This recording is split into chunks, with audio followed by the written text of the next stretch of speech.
on voit aujourd'hui la problématique pour nous, pour vous, Juifs de France, pour nous, ici, qui suivons d'Israël, la problématique de, de se manœuvrer entre Israéliens et Palestiniens. Et moi, parlons de façon concrète. Par exemple, ce qui s'est passé il y a quelques semaines au Palais Bourbon, en France. Bien sûr que la France vote pour le désir, bien sûr, d'un État palestinien. OK. Sauf que nous l'avons fait déjà en 2009. Le Premier ministre israélien, Bar-Ilan, de quoi avait-il parlé? Il n'y a rien de révolutionnaire. Mais dans les accords d'Oslo, Israël déjà va dans ce sens. Sauf qu'il y a un petit problème qu'il ne faut pas oublier. C'est quand même, nous avons un Premier ministre de droite qui parle de 2 États pour 2 peuples, si vous voulez. Mais quand même, nous attendons encore, et nous sommes en 2015, au discours de Birzet, de Abou Mazen, ou Mahmoud Abbas, si vous voulez, qui parle bien sûr de notre droit à nous d'avoir un État juif. On attend encore. Et ça fait partie aussi d'un de nos grands problèmes que nous avons. Et tout ça, je veux dire une chose. Je pense que peut-être la communauté juive, je pense que peut-être en Israël, si on aurait donné par exemple un laps de temps de 2 ans pour justement arriver à une solution, un résultat, et en même temps aussi, on aurait mis aussi la pression un peu sur les Palestiniens. On leur a dit, vous savez, on vous donne 2 ans et 2 mois pour accepter l'idée d'un État palestinien, d'un État juif pour les Juifs ou pour les Israéliens. Peut-être ça aurait été un peu plus encaissé de façon un peu plus facile. Et par ailleurs, comme nous sommes ici en Israël, amis de tous les peuples, eh ben, on attend aussi dans cet agenda du Parlement français, peut-être aussi, enfin, et j'ai rien à voir avec Madame Danielle Mitterrand, mais l'indépendance aussi d'un État kurde. Merci beaucoup. Sans trop spéculer, je vous dirais que quand vous voulez savoir si les Palestiniens veulent la paix, il faut simplement le leur demander. Mais après, allez-vous me dire, peut-on les croire sur parole? Je crois qu'il est beaucoup plus important que les Israéliens s'engagent pour la paix que de passer des nuits entières à se demander si les Palestiniens la veulent, oui ou non. Il est beaucoup plus important que nous soyons, nous, dirigés vers la paix ou dirigés par une logique de paix, pour nous-mêmes, si ça ne réussit pas, n'est-ce pas? Au moins pour nous-mêmes, beaucoup plus important que d'essayer de trouver des preuves de la bonne volonté des Palestiniens. Si eux ont la bonne volonté, tant mieux pour tout le monde. On arrivera un jour, d'une manière ou d'une autre, à faire la paix. S'ils ne l'ont pas, au moins nous l'aurons voulu, nous l'aurons cherché, nous l'aurons poursuivi, et ça sera déjà gagné pour nous, entre nous. Peut-on faire la paix avec le monde arabe tout entier? C'était déjà l'idée de la conférence de paix de Madrid. Je rappelle à ceux qui l'ont peut-être oublié que la conférence de paix de Madrid était en parallèle avec une conférence de paix à Moscou. À Madrid, c'était le déclenchement d'un processus de négociation bilatérale entre Israël et tous ses voisins, sauf l'Égypte avec qui nous avions déjà évidemment un accord de paix. À Moscou, c'était la conférence multilatérale. Pardonnez-moi le jargon diplomatique, mais c'est là où nous étions réunis autour de grandes questions régionales comme le développement économique, la question des réfugiés, le désarmement, avec non seulement les pays arabes, mais aussi des pays tiers, des pays européens, des pays, le Canada notamment pour la question des réfugiés, le Japon pour le développement économique, etc., etc. Donc le concept a été tenté une fois à partir de Madrid. Il a échoué par la suite, ce n'est pas le moment d'analyser les raisons de cet échec, il reste qu'il a échoué. Nous avons tenté, quand je dis nous, je ne suis plus le représentant du gouvernement israélien, vous comprenez bien. Je ne représente que moi-même ce soir, et c'est une vraie sensation de liberté, que de parler en son propre nom et pas au nom de quelqu'un d'autre. Mais nous avons, nous, Israéliens, nous avons tenté la carte de la fameuse initiative de paix saoudienne ou arabe. C'était en 2007, lorsque le Premier ministre Olmert déclare qu'il est prêt à aller à Riyad pour parler avec la Ligue arabe qui s'était réunie à ce moment-là à Riyad pour parler du plan de paix arabe. Je crois qu'à ce moment-là, les Saoudiens ont paniqué. Ils ont dit surtout pas d'Israéliens chez nous. Mais comme il avait répété ces déclarations, il fallait bien qu'il relève le défi. Et donc la Ligue arabe avait dépêché en Israël 2 ministres des Affaires étrangères, l'Égyptien et le Jordanien. Pourquoi? Parce qu'un contact avec la Ligue arabe était perçu comme autant une prime à Israël, ce qu'ils ne voulaient pas nous donner, et des ministres des pays qui avaient déjà un accord de paix, ça c'était normal. Donc ils étaient venus pour voir si on pouvait faire bouger les choses. Ils avaient discuté avec Olmert et avec Tzipi Livni, ministre des Affaires étrangères de l'époque, pour savoir comment on pouvait mettre sur les rails, puisqu'on parle de train aujourd'hui, c'est ta faute, ce train de la paix. Et il y avait donc un premier tour de conversation, je ne dirais pas négociation, on n'en était pas arrivé là, mais comme ils ne pouvaient pas prendre de décision sur place, ils avaient dit, dans une conférence de presse, d'ailleurs tenue au ministère des Affaires étrangères, que c'était extrêmement intéressant tout ce qu'ils avaient entendu et qu'ils devaient en référer à la Ligue arabe pour savoir comment donner suite à cette nouvelle initiative. Ils sont partis, on n'a plus jamais rien entendu de la part de la Ligue arabe sur cette initiative. 3 mois plus tard, c'était le sommet d'Annapolis, dont je vous ai parlé, et ça a relancé la négociation bilatérale entre Israéliens et Palestiniens. Une négociation qui avait abouti sur la fameuse offre d'Ehud Olmert. Et donc, je crois que cette idée de faire la paix avec le monde arabe tout entier est une belle idée, mais dans les réalités de la région, surtout aujourd'hui, je ne parle plus des réalités de 2007, surtout aujourd'hui, on peut se poser des questions. D'abord, y a-t-il un pays arabe qui acceptera de faire la paix avec Israël en passant outre les Palestiniens? Je ne le crois pas. C'est de la pure science-fiction. Même si lever l'étendard palestinien reste un exercice obligé pour un nombre de dirigeants arabes, ils n'y croient peut-être pas, mais ils ne peuvent pas se permettre le luxe de traiter, enfin en tout cas c'est comme ça qu'ils le voient, de traiter avec Israël directement sans que la question palestinienne soit réglée. On l'entend de partout. Maintenant, on peut aussi poser la question, quels pays arabes? Parce que certains pays ne le sont plus. La Libye, oui, bien sûr, la Libye, la Syrie, l'Irak, ce sont des pays qui restent, bien sûr. Et donc, je crois que avec ce qui se passe au Proche-Orient aujourd'hui, nous sommes bien seuls avec les Palestiniens ou face aux Palestiniens. Vous voyez ça comme vous voulez. Et nous avons besoin de nos amis pour sortir le train, pour remettre le train sur les rails. De quelle manière? Je ne prétends pas savoir, je ne sais pas comment il faut faire, c'est la vérité. Chacun peut avoir son opinion, j'ai la mienne, mais je n'ai pas de solution toute prête. Il reste que ce train a déraillé, il faudra un jour le remettre sur le bon chemin, et nous aurons besoin, évidemment, nous aurons besoin d'aide, mais nous devrons faire le travail, le vrai travail nous-mêmes. Il n'y a que nous-mêmes qui pouvons prendre cette responsabilité de prendre des décisions qui détermineront l'avenir d'Israël.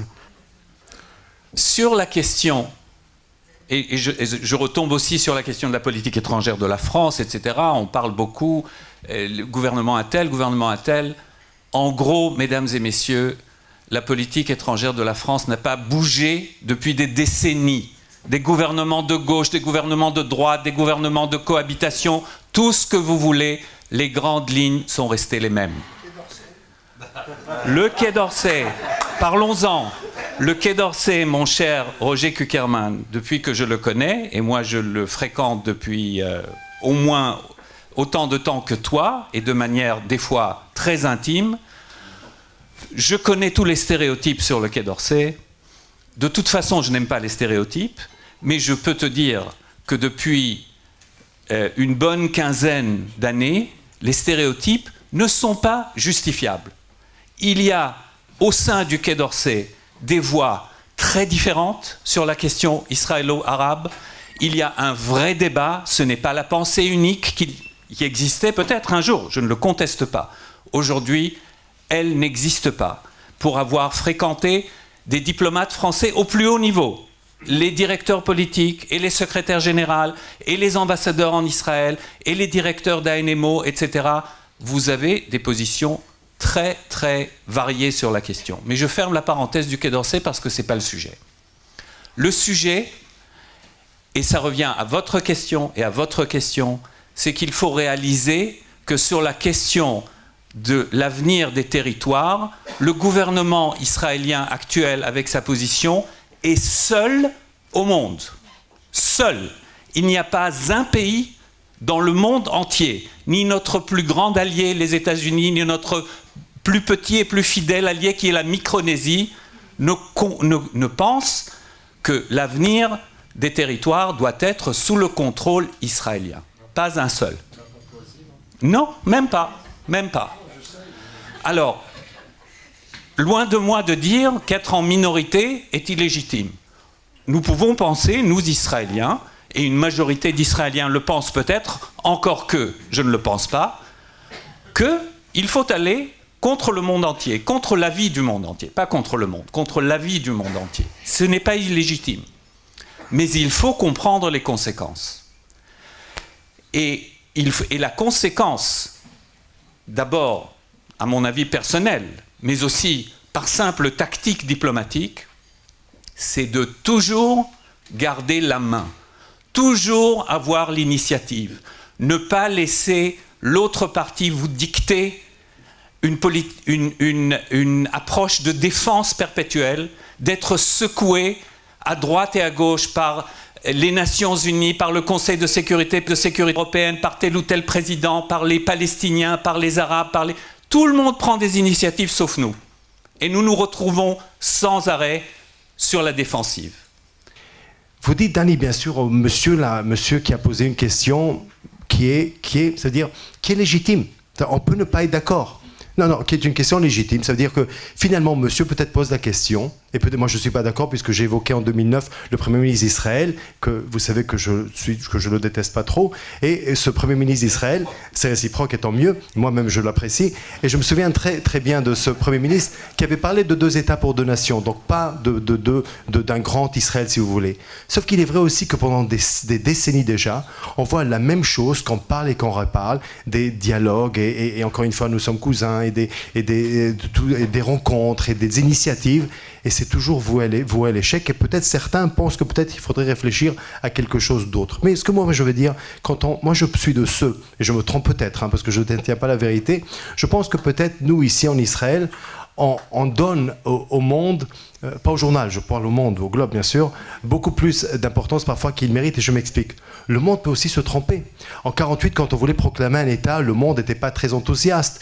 Quand on décide que Jérusalem, notre capitale éternelle et indivisée, va être notre capitale, je ne pense pas que le monde était très favorable. Lorsqu'en 1981, Begin décide d'attaquer le cours atomique en Irak, même Reagan, notre grand ami président des États-Unis, était quand même contre. Il ne faut pas oublier le Golan. Lorsqu'Israël annexe le Golan, le monde est contre. Regardez ce que vous avez aujourd'hui. Vous avez Daesh qui aurait nagé à Tibériade. Donc finalement, Israël, avec tout le respect pour le monde, parfois Israël a raison et le monde a tort. En fait, dans ce grand débat idéologique, les seuls adversaires idéologiques, si j'ose ainsi m'exprimer, que je comprenne et que j'accepte, ce sont les gens très religieux qui disent ce pays m'appartient, c'est dans la Bible. Quoi qu'il arrive, je le garderai tout entier parce que je ne peux pas faire autrement. Et je suis prêt à me tuer sur place plutôt que d'abandonner la moindre parcelle. Ça, c'est un langage que je peux entendre. Ce n'est pas le mien. Mais je peux comprendre cela. C'est une position religieuse. Il n'y a rien à faire. C'est celle du Hamas aussi, d'ailleurs. Entre parenthèses. À partir du moment où vous voulez négocier, il est absolument essentiel que vous mettiez à la place de l'autre. Quand vous dites on leur a donné Gaza, ça n'a aucun sens. On ne leur a pas donné Gaza, ce n'est pas à nous. Comprenez bien, si vous voulez comprendre comment fonctionne la tête du négociateur palestinien, il faut comprendre que pour lui, ce qui lui reste de la Palestine historique, c'est 22%. Alors vous pouvez ne pas être d'accord avec cette position, mais il faut comprendre cela. Autrement, il n'y a pas de négociation possible. De la même manière que moi, je ne peux pas accepter des masses de réfugiés chez moi parce qu'il n'y aura plus d'État juif, et ça, c'est une ligne rouge absolue pour nous, Israéliens. De la même manière, il a aussi des lignes rouges absolues. Vous pouvez ne pas les accepter, mais à ce moment-là, il faut le savoir. Donc, le conseil que je donnerai, pas seulement à notre ambassadrice à Paris, puisqu'elle ne négocie pas, elle, mais à mon gouvernement, s'il veut négocier de bonne foi, c'est écouter ce que veut l'autre partie et voir quels sont les paramètres à l'intérieur desquels il peut négocier.